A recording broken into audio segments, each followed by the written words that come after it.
Advent, the start of a new liturgical year. Our hymns change, our vestments change, our decorations change. And we all start to prepare for the great celebrations of Christmas. Maybe we started to put up our trees, maybe got the decorations out of the basement. But let's remember that as Catholics, Advent is supposed to be different.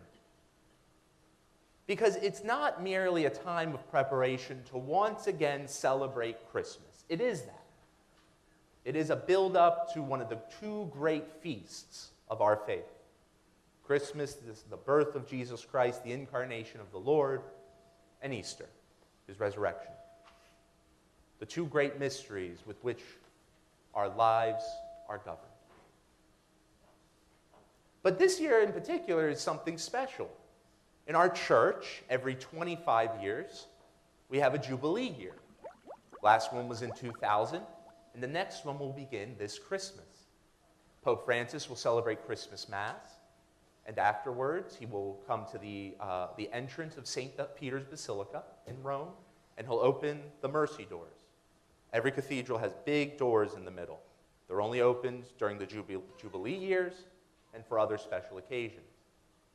And when he opens those doors, it will inaugurate what he has decided the Jubilee will be focused on: a year of hope. What a beautiful theme for this Jubilee year. Hope. And I think it's quite almost necessary. Because as we look out into the world, at least when I look out, I see people are struggling, especially in our society. I read about all sorts of different types of people, particularly young men my age and younger.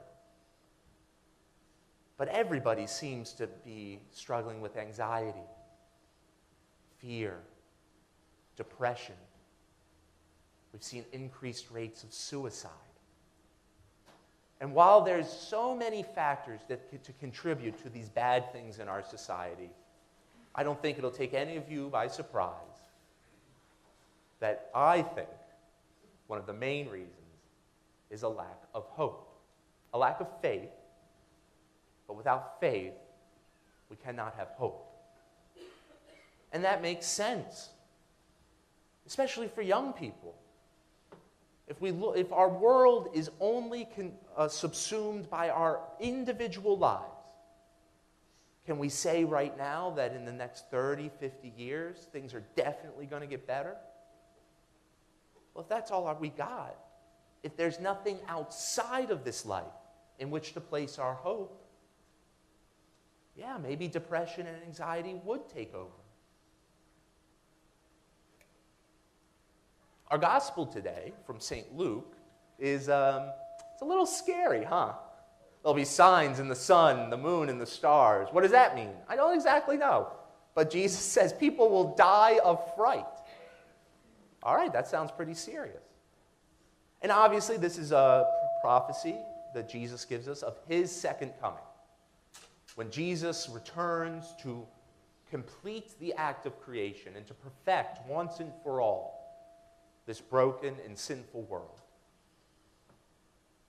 But there's an aspect of it that I think we need to focus on today.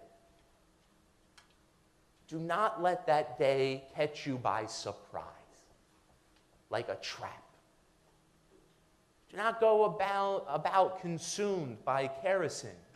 I can't pronounce that word. Drunkenness and the daily anxieties of life. Well, if Jesus is telling us we need to prepare, and Advent has that aspect to it.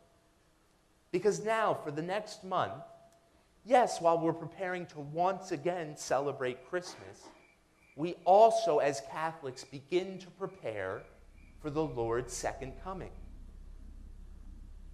We start to get ready for his return. We're supposed to do this every Advent. Our Orthodox brothers and sisters get this right. They treat Advent like Lent. They give things up. And why?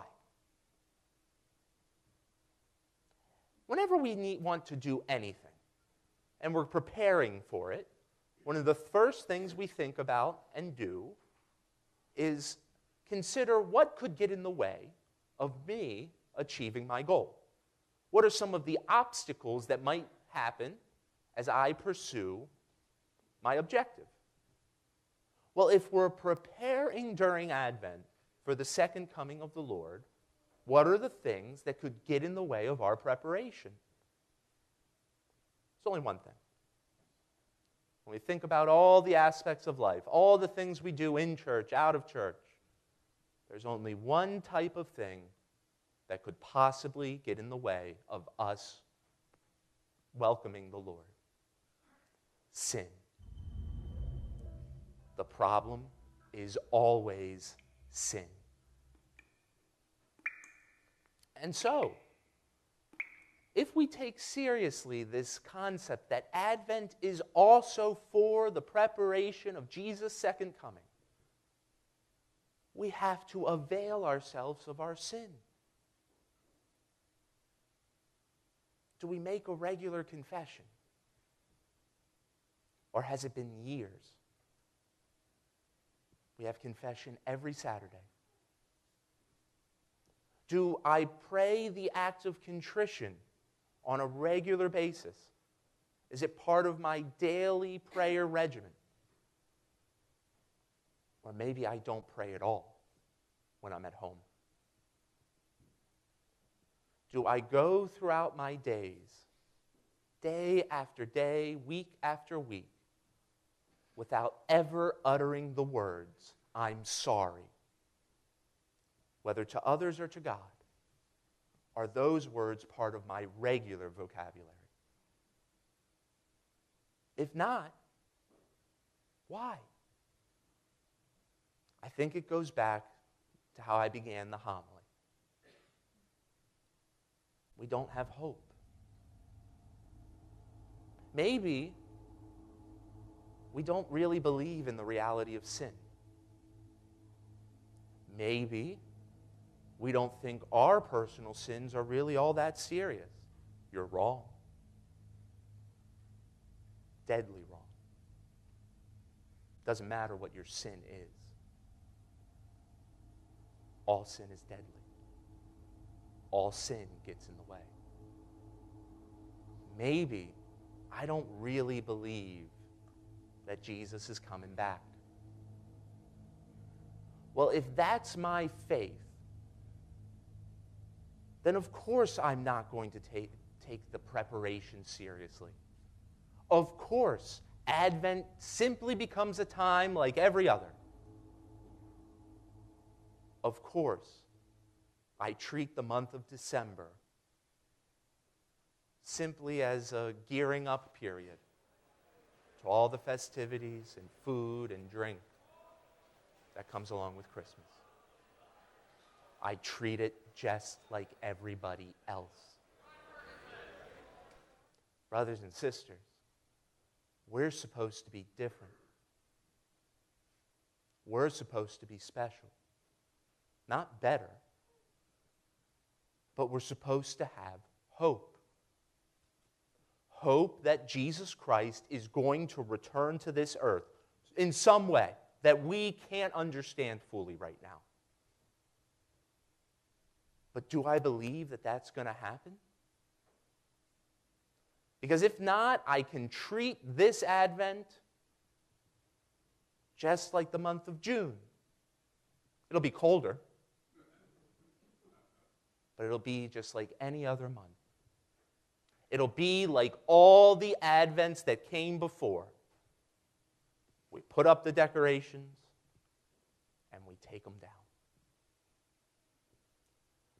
But this Advent could be different, brothers and sisters. We could walk into that confessional for the first time in years. I promise it'll help. We could start to take personal prayer seriously and incorporate an aspect of penance into our personal prayer. We can learn to say, "I'm sorry," to God and to others, and really mean it. This Advent, for most, will be like all the Advents that came before. But if we choose, brothers and sisters, if we choose to believe in the words of the Lord Jesus, that he said he's coming back, then let's make this Advent different. Let's make this Advent holy.